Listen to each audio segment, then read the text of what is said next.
Olá, alunos e alunas, sejam bem-vindos a mais uma videoaula.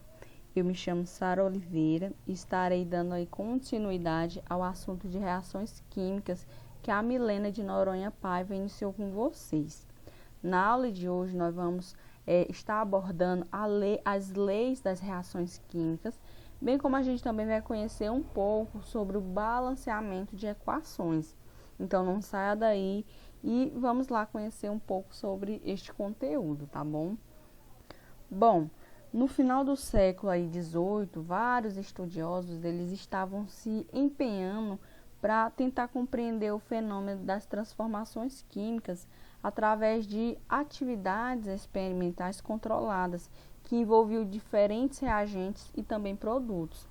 E isso possibilitou aí a estes estudiosos observar, comprovar e também estabelecer as leis universais que hoje regem todas as transformações químicas com base em suas massas.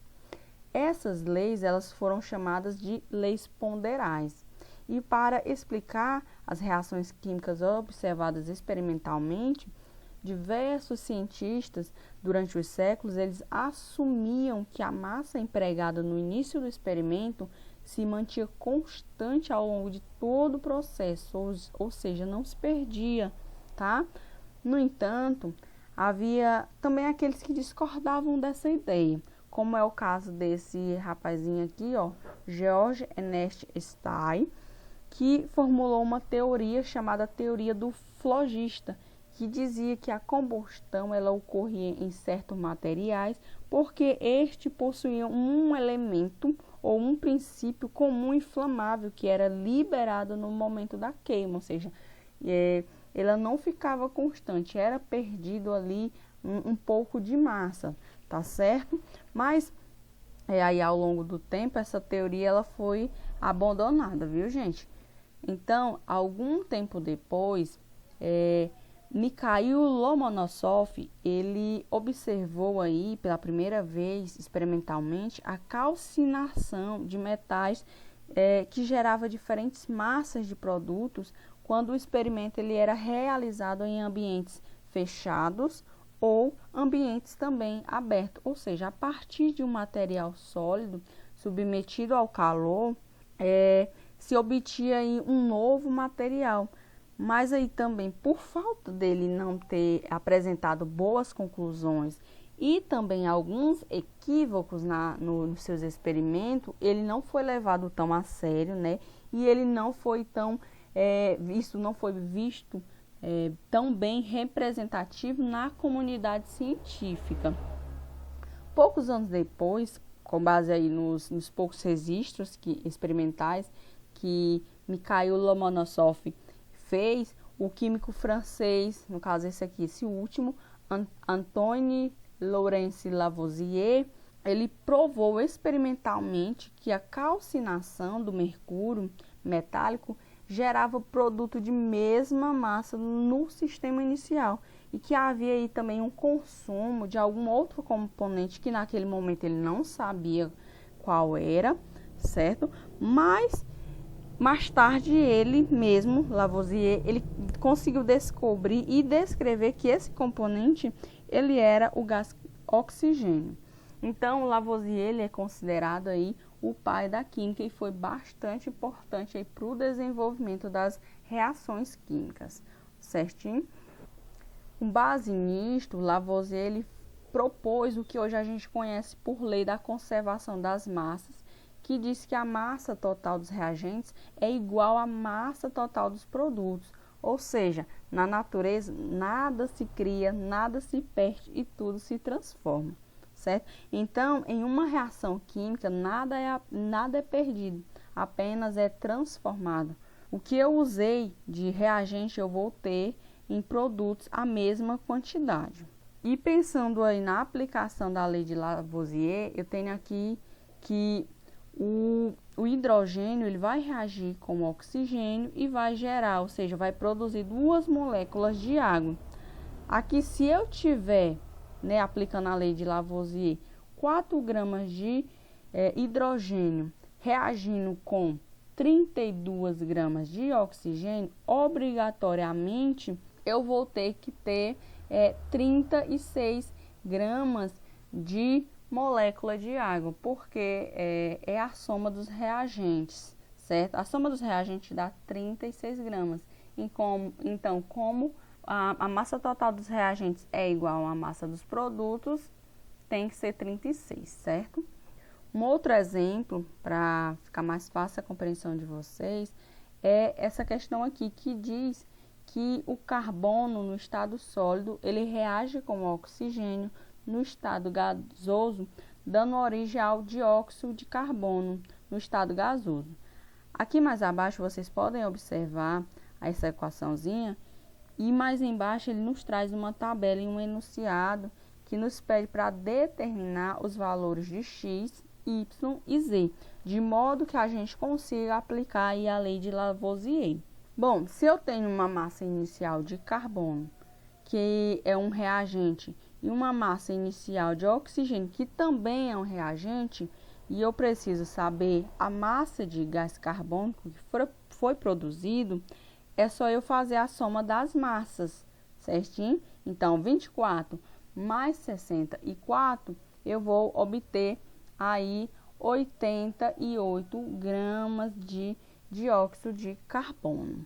Agora, neste caso, esse aqui, para poder descobrir o valor de Y, eu só sei a massa de um dos reagentes e do produto final. Então, basta eu raciocinar aí um pouquinho, porque quanto é que eu preciso somar com 16 para me conseguir obter aí o final 22 gramas?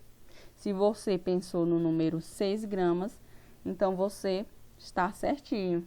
Porque segundo a lei de Lavoisier, a soma total dos reagentes, seja 16 mais 6, tem que ser igual ao total do meu produto, 22. Então, 16 mais 6 vai dar 22. E por fim, eu tenho aqui mais embaixo aqui para poder somar o Z, ela é bem semelhante aqui para poder descobrir o Y, tá? Bom, se vocês tiverem percebido, aqui eu posso fazer de duas formas. Ou eu posso simplesmente aí dar uma raciocinadazinha aqui, para mim chegar em 176, basta eu somar 48 com 128, que eu vou obter 176, ou vocês podem também estar aí fazendo da seguinte forma: 176 menos 48, eu vou obter 126, que é a massa aqui do oxigênio. Outra lei que rege aí as transformações químicas é a lei das proporções definidas, formulada por Joseph Louis Proust, por meio de investigações, onde ele buscou ver se, quando ele variava na quantidade de alguns reagentes, poderia haver alterações no consumo de outros reagentes, ou também na formação dos produtos. Assim, por meio dessas investigações, ele conseguiu provar que a proporção em massa entre reagentes e produtos se mantém constante e também definidas para toda a reação química. Ou seja, ao dobrar a massa de um reagente, é necessário que ele também dobre a massa do outro reagente para que seja dobrado o produto. Aqui abaixo a gente pode observar um exemplo com a molécula de água, onde nós temos 4 gramas de hidrogênio reagindo com 32 gramas de oxigênio e gerando aí 36 gramas de molécula de água. Então, aqui abaixo, ele dobrou essa equaçãozinha. Quando ele acrescentou mais 4 gramas de hidrogênio, ou seja, quando ele duplicou isso aí, lá no oxigênio ele fez a mesma coisa. Ao invés dele colocar só 32 gramas de oxigênio, ele botou 64 gramas de oxigênio, que é o dobro, porque foi o que ele fez com o hidrogênio, ele dobrou a quantidade lá. Assim ele vai conseguir obter o dobro de molécula de água. Ao invés dele obter 36 gramas, ele vai conseguir obter 32 gramas, certo?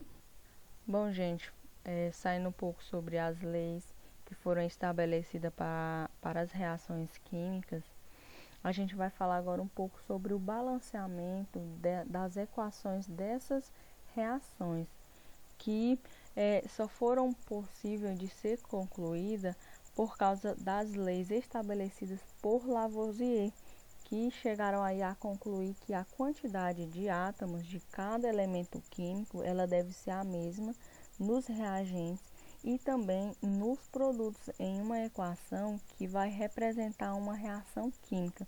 Então, quando a gente consegue adequar aí as quantidades de átomos de cada elemento químico no lado dos reagentes e também nos produtos, a gente pode dizer aí que essa equação ela se encontra balanceada. Mas antes da gente entrar aí de fato no balanceamento das equações, é interessante que vocês saibam como realizar a contagem desses átomos. Então, como é que é realizada essa contagem? Observem aqui comigo nesse quadro abaixo. Aqui nesse quadro abaixo tem 4 representações para a gente conseguir observar como é realizada essa contagem. Nesse primeiro exemplo, nós temos o elemento ferro, onde a gente pode observar que tem apenas um átomo de ferro. Mas por que apenas um átomo? Como vocês podem observar, não tem nenhum número aqui que esteja do lado dele ou aqui na frente. Então, quando não tem nenhum número, nós dizemos que tem apenas um átomo deste elemento químico. Diferentemente aqui do oxigênio, a gente pode perceber que tem o número 2. Então, isso quer dizer que aqui nós temos um átomo, ou dois átomos de oxigênio. Já nessa representação, diferente das que foram mostradas aqui acima, nós podemos observar a presença de parênteses, certo? Então, é importante que a gente se atente à presença desses parênteses, porque os números que estão fora, caso tenha, por exemplo, números dentro, a gente vai realizar a multiplicação por eles. E quando não tem nenhum número, a gente entende que a gente vai ter que multiplicar apenas pelo número 1. Então, o magnésio não tem nenhum número aqui e nem aqui, então a gente diz que tem apenas um átomo de magnésio. O oxigênio, no caso, multiplicado por 2, vai no final resultar em que? Em dois átomos de oxigênio. E a mesma coisa aí com o hidrogênio. Já nessa última representação aqui, o alumínio tem a presença desse número 2, o que quer dizer que ele tem 2 átomos de alumínio. E aqui do lado, nós temos o enxofre e o oxigênio. O enxofre, como ele não tem nenhum número aqui igual o oxigênio, a gente diz que ele tem um átomo de enxofre. Então, um átomo de enxofre multiplicado pelo número que está aqui fora, que no caso é o 3, vai resultar em 3 átomos de enxofre.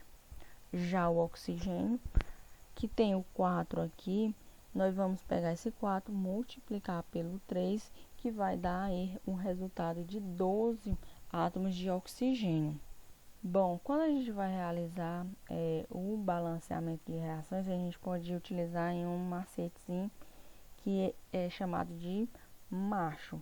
Então, o que é que significa esse macete macho? O M é para representar os metais, o A para representar os ametais, o C vem de carbono, o H de hidrogênio e o O de oxigênio.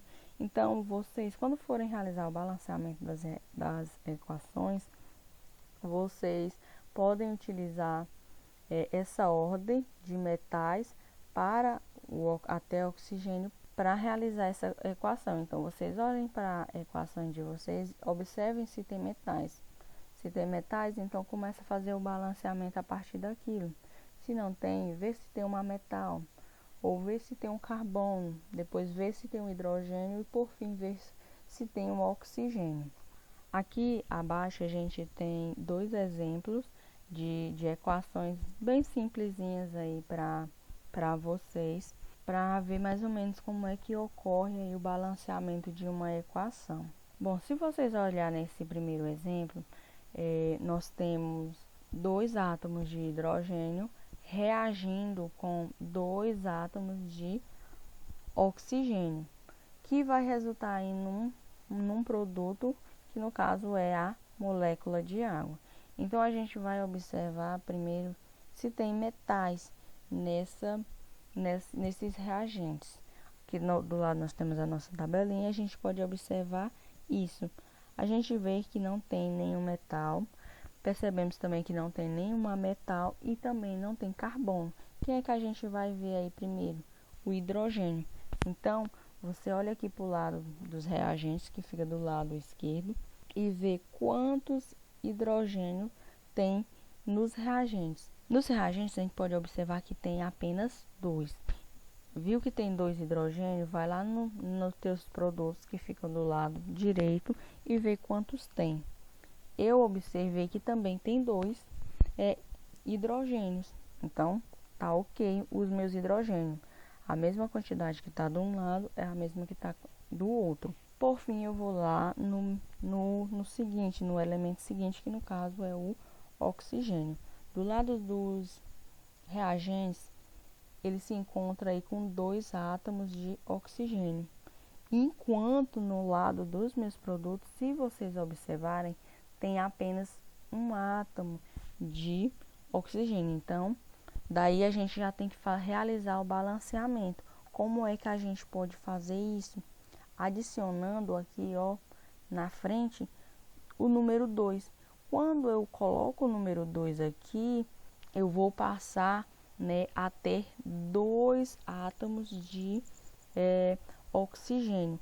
Entretanto, quando eu realizar essa colocação, essa adição desse número 2 na frente do hidrogênio, eu vou passar a ter não mais apenas 2 moléculas de hidrogênio, mas sim 4, diferentemente do outro lado dos reagentes, que apenas tem 2. Mas isso vai ser simples de resolver. O que é que eu devo fazer? Apenas também acrescentar lá do lado dos reagentes, na frente do hidrogênio, o númerozinho 2. Ó, botei 2 de um lado, 2 do outro, ficou totalmente balanceada. 4 hidrogênio do lado dos reagentes, 4 do lado dos produtos, 2 átomos de oxigênio do lado dos reagentes, 2 átomos de oxigênio do lado dos produtos. O segundo exemplo é da mesma forma. Bom, para ajudar aí na compreensão de vocês do assunto, tem esse videozinho aqui, bem curtinho, explicando um pouco esse macete do macho e também resolvendo mais 2 equaçõezinhas. Primeira coisa, vamos entender o seguinte, tá? Uma reação química ela tem 2 lados, o lado dos reagentes e o lado dos produtos, sendo que o lado dos reagentes fica ao lado esquerdo da flecha e o lado dos produtos ao lado direito da flecha, tá? Então, aqui eu tenho reagindo H2S com LiOH, e aí é produzido Li2S e H2O. Veja que essa reação ela não está balanceada. Eu já bato de cara aqui, ó, 2 lítios desse lado e só 1 lítio do outro. O balanceamento ele vai fazer a aplicação da lei de Lavoisier para que eu tenha o mesmo número de átomos nos reagentes e nos produtos. Aí agora aqui é o seguinte, tá? Vamos pensar da seguinte maneira. Eu tenho que fazer metal, ametal, carbono, hidrogênio, oxigênio. Vamos ver assim, ó, hidrogênio. O hidrogênio ele é o penúltimo lá na minha ordem de balanceamento. Enxofre, onde é que está o enxofre? O enxofre está bem aqui, ó, na tabela periódica, tá? Então ele é um ametal. Tem o lítio está bem aqui na tabela periódica, então o lítio é um metal. Agora o oxigênio já sei o lugar dele, é por último. O hidrogênio repetiu de novo, então eu vou priorizar, né? Vou dar a ordem, respeitando lá o macetezinho macho, eu vou primeiro no lítio, porque o lítio é um metal. Então eu vejo que nos reagentes eu tenho 1 lítio. Já nos produtos eu tenho 2 lítios. O que a gente faz? A gente multiplica toda aquela fórmula ali onde tem o lítio, para quê? Para que eu tenha de fato 2 lítios fazendo a reação, para que seja produzido lá os 2 lítios. Então, nesse momento aqui, quando eu botei esse 2 aqui na frente da fórmula, eu multiplico todos os átomos da fórmula. Então, eu tenho agora 2 lítios, 2 oxigênios e 2 hidrogênios, certo? Vamos continuar então, porque o lítio já está balanceado. Eu tenho 2 lítios nos produtos, 2 lítios nos reagentes, beleza. Vou para o enxofre, que é um ametal aqui. Tem um enxofre no lado esquerdo, um enxofre nos reagentes e um enxofre no lado direito. Então, está balanceado, está tranquilo. Vamos agora então para hidrogênio, já que nós não temos o carbono aqui nessa reação. Hidrogênios, ó. Vejam que do lado esquerdo eu tenho hidrogênio nessa fórmula e nessa fórmula. Cuidado para não se confundir, porque os alunos muitas vezes enxergam hidrogênio só de um lado e não enxergam do outro. Então veja, ó, hidrogênio, eu tenho 2 hidrogênios aqui, mais, tá? Esse sinal aqui é uma soma. Então são 2 hidrogênios mais esses 2. Então no lado esquerdo, no lado dos reagentes, eu tenho 4 hidrogênios. Vejam que nos produtos eu só tenho 2 hidrogênios da fórmula da água. Então eu multiplico a água por 2 para que eu tenha 4 hidrogênios. Tenho 4 hidrogênios hidrogênios, tenho 4 hidrogênios nos produtos. O hidrogênio está balanceado. Vou por último agora no oxigênio. Veja, não tem oxigênio aqui. Aqui eu tenho um oxigênio aqui, só que está sendo multiplicado por aquele 2. Então são 2 oxigênios nos reagentes. Aí, ó, 2 reagentes nos produtos. O oxigênio ficou balanceado sozinho ali, né? Acabou que